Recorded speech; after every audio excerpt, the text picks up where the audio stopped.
As we reported to you a few minutes ago, we have seen some of those evacuees now arriving in the DFW area as the roads down there improve in Houston. We're going to see more and more of them heading up here to DFW. Yeah, Jason, you see people by themselves, you see them with families, and those families oftentimes have children too, kids who are supposed to be in school right now. Yeah, those kiddos have really been disrupted. David Schechter is in our social media center right now with a look at some plans that might help them get back in the classroom, or at least get their year started. They haven't even been in the classroom so far this year. David? Well, I'm with Dr. Michael Inyahos, who's the superintendent of Dallas ISD, and we are looking at a massive disruption of people, still waiting for what would seem like a lot of kids to show up here at the convention center. What are you expecting? Well, we've been through this before once with Katrina. Much different circumstances, but similar in some respects. So I've been to the convention center myself. Families are already starting to trickle in, and we know that the wave will come later, because right now people don't even know what they don't know. So one thing I do know, this is not going to be a short-term situation because of the nature of the flooding. So we're prepared to handle whatever it takes. The first thing, most important thing, is to get them into our schools, and we've got ways to deal with it. Well, let's assume that that convention center fills up with 5,000 people, because that's what they're going to take, and 2,000 of them are kids. Do you have room for them? Actually, we do. Believe it or not, we do. We had a little bit of a declining enrollment in recent years, so many of our schools are not full at capacity. We have 3 schools that are very close to downtown: Spence Middle School, North Dallas High School, and Kennedy Elementary School, that have plenty of capacity. They could take on 1,000 students right now easily. Now, it depends on where the students are. We want to be close to wherever they're staying, so we have other places where we have room as well. And so what would happen? A school bus would maybe pull up to the convention center and pick kids up and take them to school?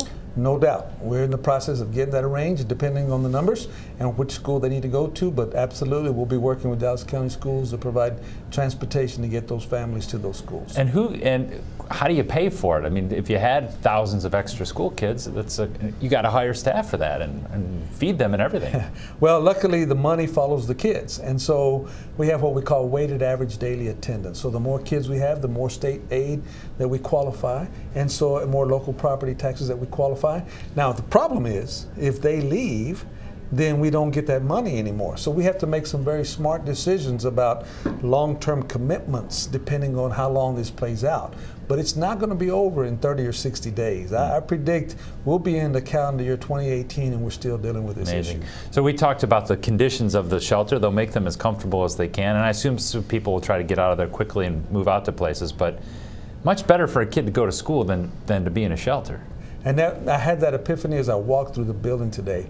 How are they going to be in there for 24 hours staring at each other and all these other people there? So it's much more productive. It's in their best interest if they're in a school where they're going to learn, where they're going to get fed breakfast and lunch, and be in an environment that they're used to and comfortable with. And so we're going to make that happen as quickly as possible. It's in everyone's best interest that we get that handled. And how will they know? How will they know that Dr. Inyahos is standing here with open arms saying, I want these kids? How are they going to know that?